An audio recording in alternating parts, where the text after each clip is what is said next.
Up, Bunny Nerdigans!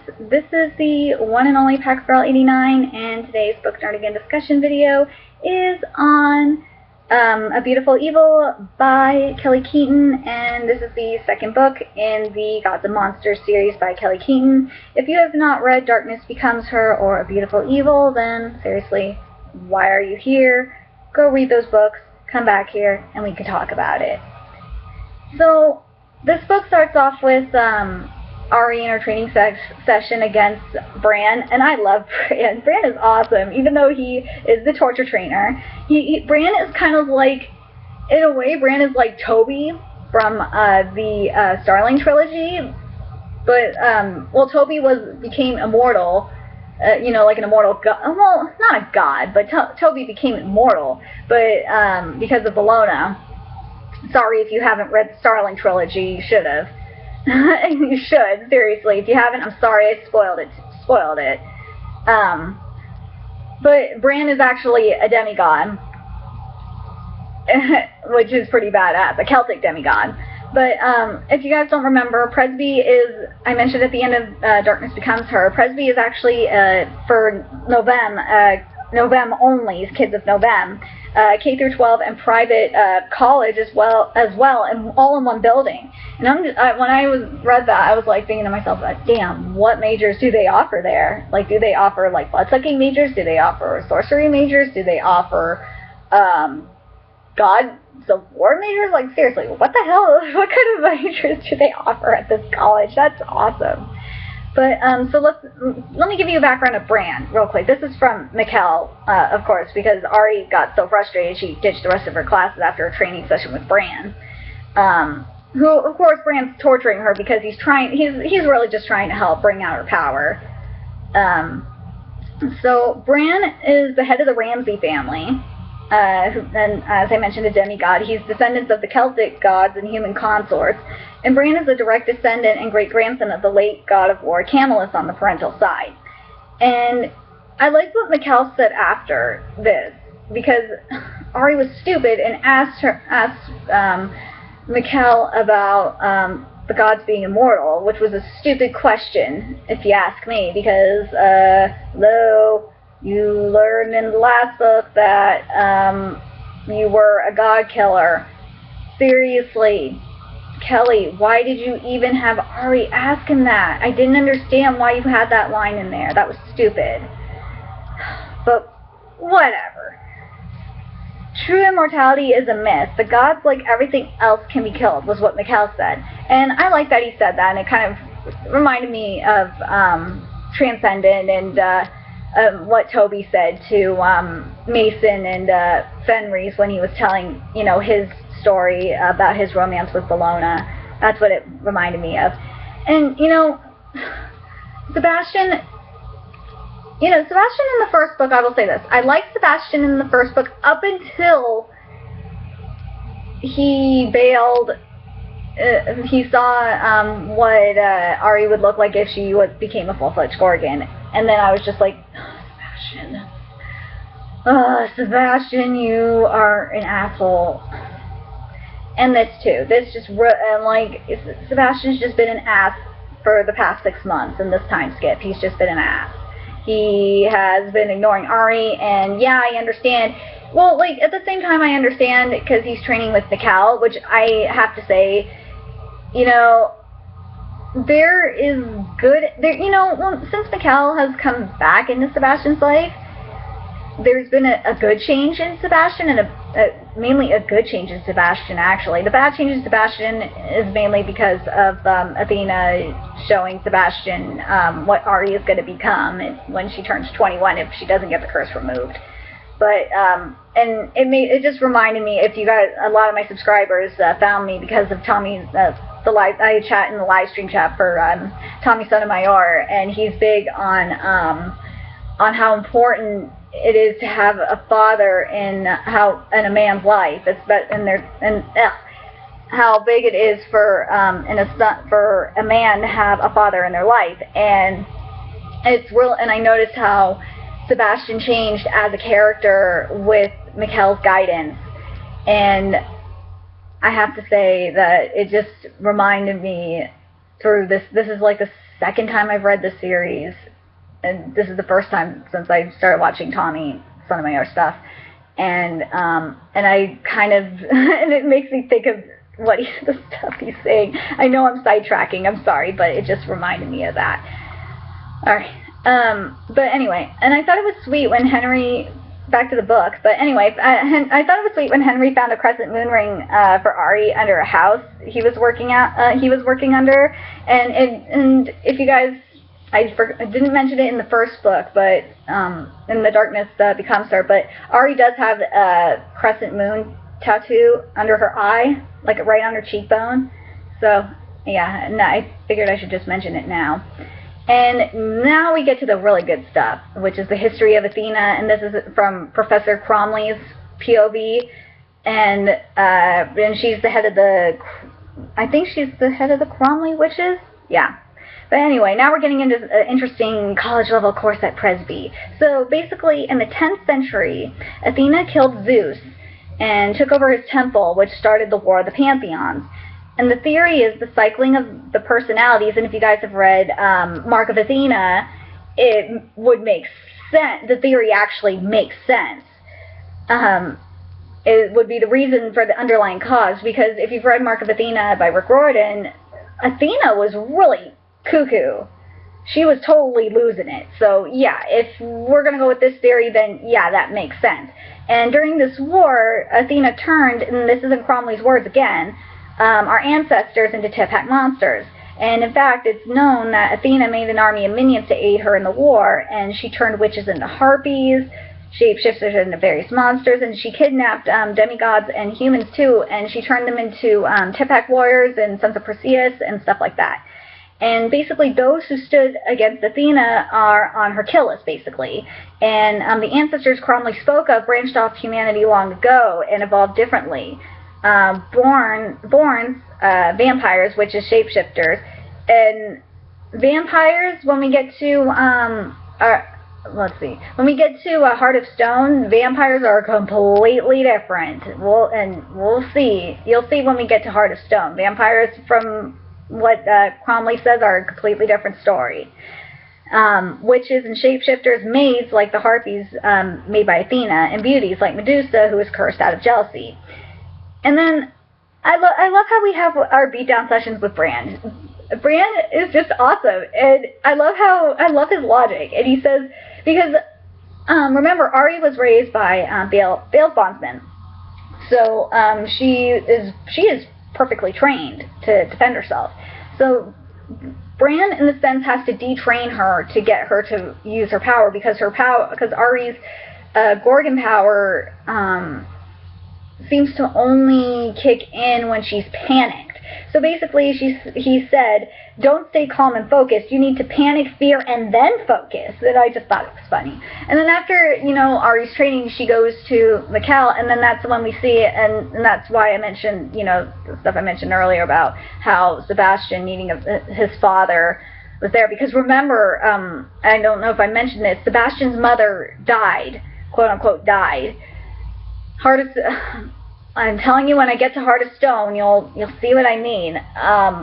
Sebastian's mother passed away, so she was raised, and obviously Mikkel was kidnapped, so he was raised by his grandmother.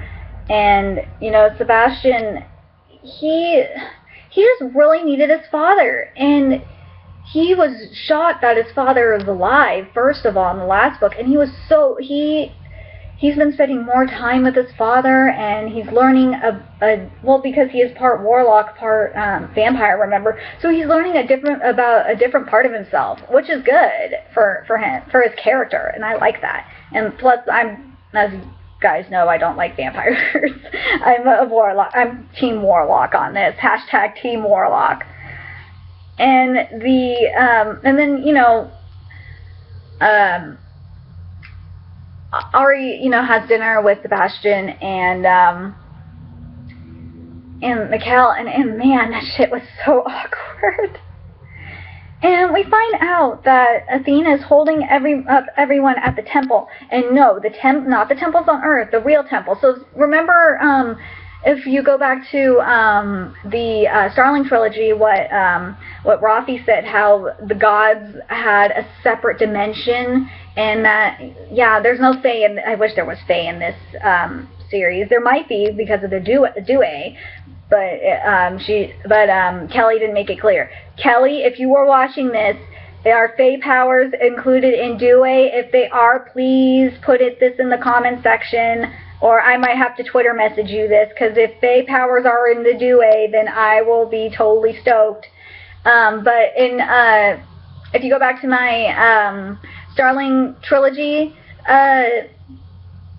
book nerdigan videos, Rafi mentioned that beyond the Fae realm, there are the god realms. The realms of the different gods, and that's where their temples are. That's what this basically is. And that's where Athena's temple. Each god has their own realm / temple. That's what this basically is. And I think it's fun. So I think it's funny when Sebastian just shadow traveled to a ledge, and yes, Sebastian can shadow travel like Nico can. And the first thing he says to Ari is, I think it might help you, or no, he says, it helps if you breathe, Ari. And then Ari says, I think I might kill you. And I was like thinking, yes, Ari, I agree with you. Like, yeah, shadow traveling is cool, but fuck, why would you take you or her to a freaking ledge? That is freaking scary as hell. And then Ari said, I love this, I'm not afraid of heights, but apparently I'm afraid of disappearing from the ground and reappearing on a ledge. And I'm like, yep, that's me right there. and then I was thinking to myself, see, communication is the key thing in a relationship. The problem I have here is that even though Sebastian admitted that the image scared, because, Sebastian admitted that he was scared of the image of that Athena presented of what was going to happen to Ari. And, it scared him that he should have said that he would be there for Ari and not abandon her. And that bothered the hell out of me, because Fenris was there when Mason transformed into a Valkyrie, and Kelly was there for when Sunny transformed into the Wild Hunt, and vice versa. And it's just like, it's annoying. But yeah, but something else that's really a big change is as soon as Michaela came back into Sebastian's life, Sebastian is now back in school. So Josephine couldn't get Sebastian to go back to school. Josephine's a complete bitch, by the way. She still is a bitch. And yay, we get to go to so now we get to go to the library. Here, this is what we've been waiting for. So to get into the library, there's an Iron Blood spell, and it's warded 9 times, changed once a week. Plus, there's additional security within the library itself. And the real library is inside Anzadora's jar, or better known as Pandora's box. And I love this part. The myth is just a myth, says the vampire to the Gorgon. I love that part. I just like that. I thought that was very funny. And yes, Pandora's box is a myth. And then, yeah, which never opened. The box never opened. The jar just literally cracked. And every document of the Novem is inside this jar, and only the heads of the Novem houses can have access to this library. And basically, it's an island library in the blackness of space with the keeper, the Keeper, who's an automaton. Keeper is awesome. I love Keeper, who will give you anything you need based on the study topic. And I gotta say, that's more efficient than Google, than Bing, than a library, and then any librarian that I know of. And the statue in the very front of this library is extremely important, because this is the hands of Zeus, the child in the hands of Zeus was fated to kill him by Pandora. So, and basically, if you break any of the Keeper's rules, you will die at the hands of the Keeper, or as Keeper says, you will forfeit your life. I love Keeper. Keeper's bomb. He's got to be the coolest automaton ever. And I thought it was crazy. Like, after she. So, you have to memorize everything that you read in the library, and then after you get out, you take notes, because you can't take notes while you're in the library, which is pretty annoying if you ask me, because I could not remember shit. I would have to, I would have to take notes while I'm in there, and I would totally be breaking the rules.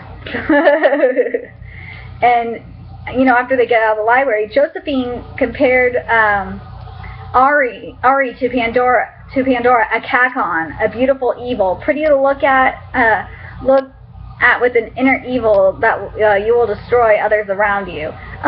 And I was thinking, that sounds more like you, since you gave Ari's dad up to Athena, and want to use Ari's power to save your ass. Seriously, Josephine, look in the mirror. And as I mentioned, gods create their own realms to house their own temples and palaces, different dimensions. So, but yeah, it sounds a lot like in the Starling trilogy, what Rafi mentioned. And other gods can't pass it unless the other god who made said realm allows them to. Humans can pass through, though, through a gateway, maybe through the ruin, maybe through the ruins, possibly in the cemetery that they have, the ruins weren't in the cemetery. The ruins are like this backland place. The ruins are scary. Don't go to the ruins. No. Athena, and here's a little bit more about Athena. Athena was actually able to kill most of the gods in her pantheon because they all trusted her. Were family, and once she killed Zeus, took his shield Aegis, she was indestructible. After the war, there were only a few gods left from random families. Yeah, it's scary. Now Sebastian decides to be romantic. Seriously, Sebastian. Sebastian, you have to be romantic now. And I gotta say this about Keeper. Keeper has fantastic taste in music. He has opera playing, he has Vivaldi playing, and I love it. And the way to Athena's realm, and Gabriel's crony said it wouldn't be in a book, so suck on that. Yeah, because Gabriel said it wouldn't be in a book, and already found it in a book, so you guys are morons. Reading is power. Book nerding empowers, yay.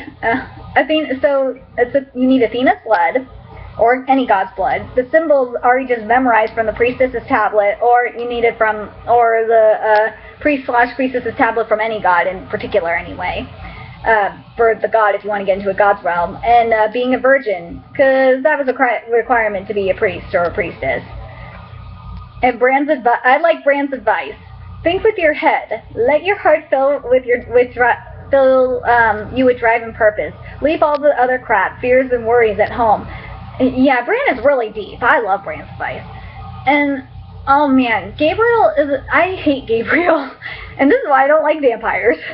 Gabriel and his cronies were torturing the creature of Athena, and Ari is right. That's Athena level of shit.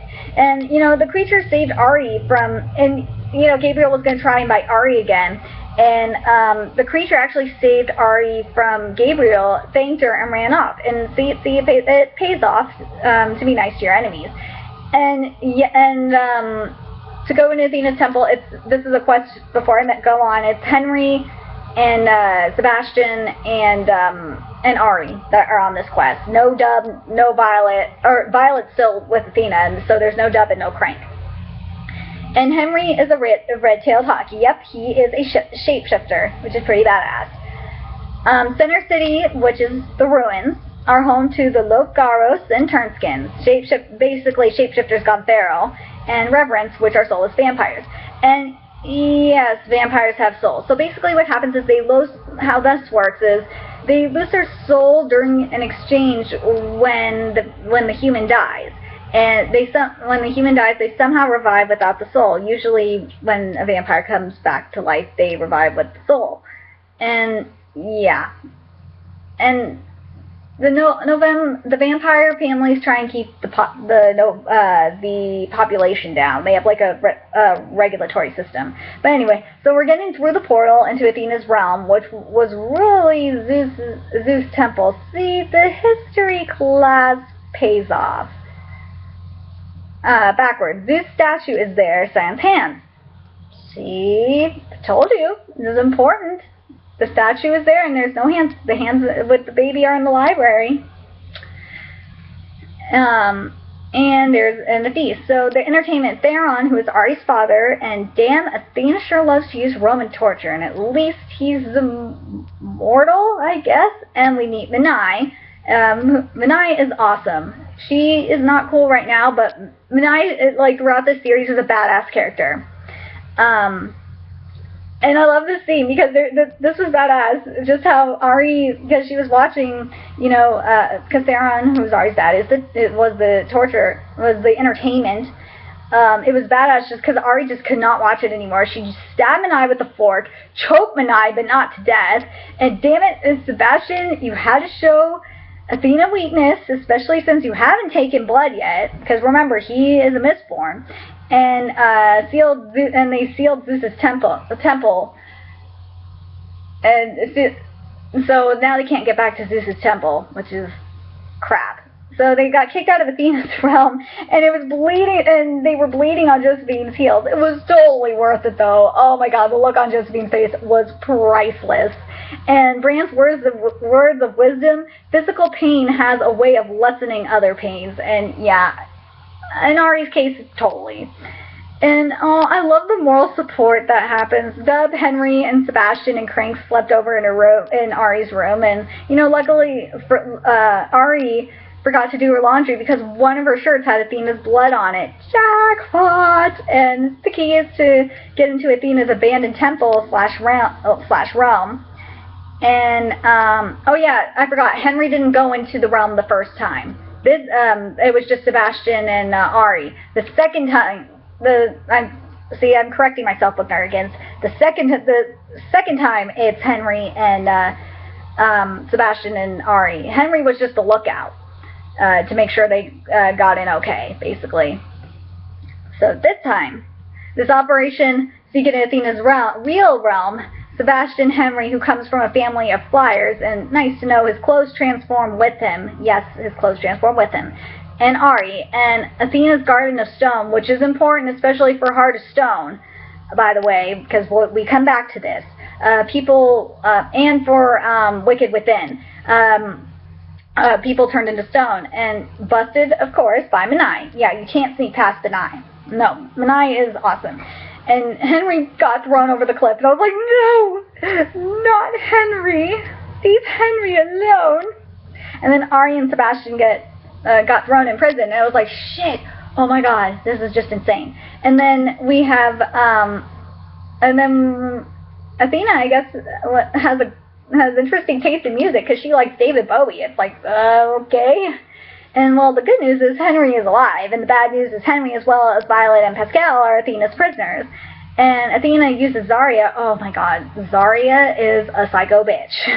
She likes to drink bloods from other vampires, and seriously, what kind of vampire does that?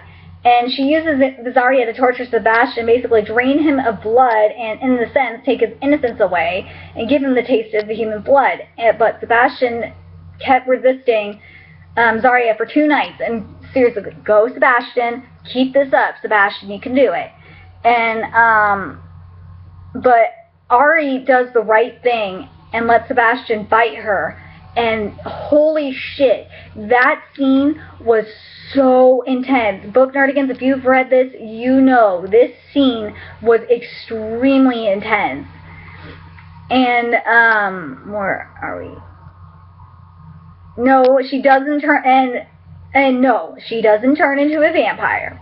And the scene sounds familiar. Rather than die, than be a blood drinker, taking the decision away from others. Ari, yeah, and if you know what I'm talking about how Mason had Anubis bite Fenris to become a werewolf. That's what I'm talking about. And Ari, seriously, you did the right thing, and even she stands by it. Thank you, Ari. Seriously.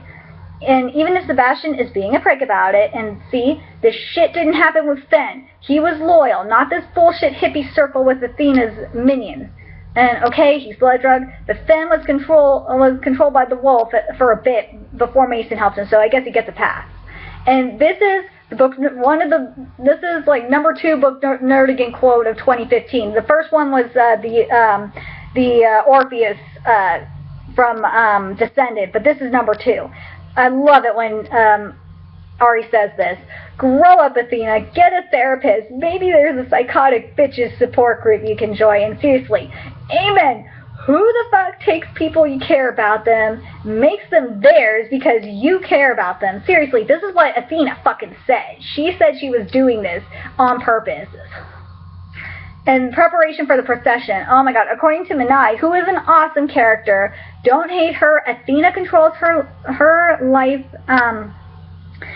everyone else otherwise, she would have killed, Ari and Sebastian by now. Seriously, if Menai had control of her life, she would not be doing what she's doing right now.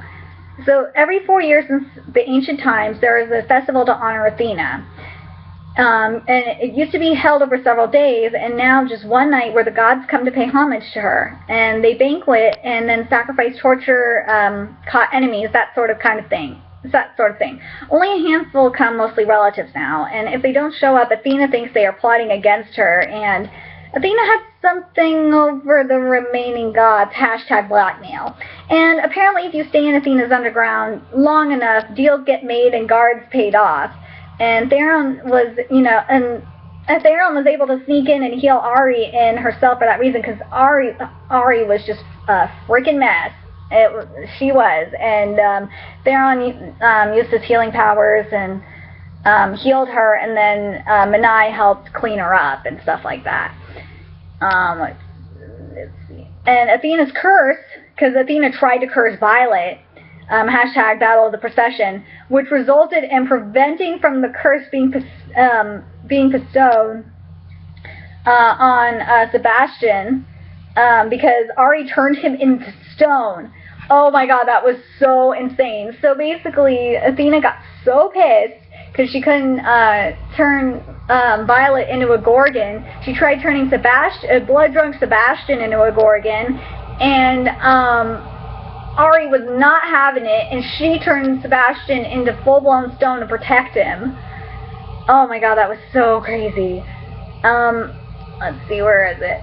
And then we have our father-daughter conversation, and as I mentioned with Sebastian, having Theron is got to be one of the best characters for Ari's character progression, and I'll talk about it a little bit more on Wicked Within. So father-daughter conversation. So Athena is basically training/rewarding Ari for proving her worth by breaking people, then keeping them as pets. And see, we have a twisted, sadistic mind, and it's kind of. I'm not gonna say the word. I know a lot of my subscribers who watch Tommy want me to say it, but I'm not going to. I won't say it. Also, remember, Ari is part hunter, so her blade is an extension of her power through the hunter blood as well. And so the gods attending, so we have Artemis, we have Apollo, and we have Melano, who's the daughter of Hades. And Menai helps them. So Violet, Henry, and Ari. Menai helps Violet, Henry, Ari, and her father escape. Theron, Ari's father, escape. But Ari goes back for Sebastian, and Ari's dad gives Ari his blade that is forged with his blood. So technically, it's their blood. And I was like, oh, this line was awesome. He says, "You are a true hunter with a warrior's heart and your mother's spirit." I was like, oh, that was so sweet. And Ari discovers in the stone garden that she can reverse the effects of the stone, which is badass and extremely important for the rest of this series. And then during the procession, we see Henry, Ari's dad, Mabsura, the harpy. Yay, Mabsura's back. I love Mabsura. Trades, and what Athena wants, or her proposal is, she wants to trade Sebastian for Pandora's box. And oh my god, look on Mikkel's face. He was devastated when he saw Sebastian in the stone state. And Ari was like, oh my god, I thought Mikkel was going to fucking kill me, basically. And I'm like thinking, oh man, Mikkel is probably going to kill her. And during the fight between Athena's fighters and the Novem, Ari turns Sebastian back to flesh and bone, even though she's getting attacked. Oh man, that was so intense. She had to turn, so basically Ari is chained. to the statue, and Athena was treating Sebastian's statue like a Mardi Gras float, which was sadistic in itself. And Ari basically broke the chains the best way she could, and she turned Sebastian back from from stone to flesh and bone. And oh my God, it was so sweet. She was like, please come back, please come back. It was so sweet and so touching, and it was just like, and I was like thinking, okay, Sebastian, we can forgive you for being blood drunk. Athena was torturing you, but damn, seriously, don't fuck with the Mistborn. The magic's law here, with a full-blown Mistborn, the magic's law is amplified. Like, he could think, you know how with the Janus metals, you could think, and same with the fairies, that you think your magic and the magic happens. That's what the Mistborn is, but like 10 times that. It was fucking awesome.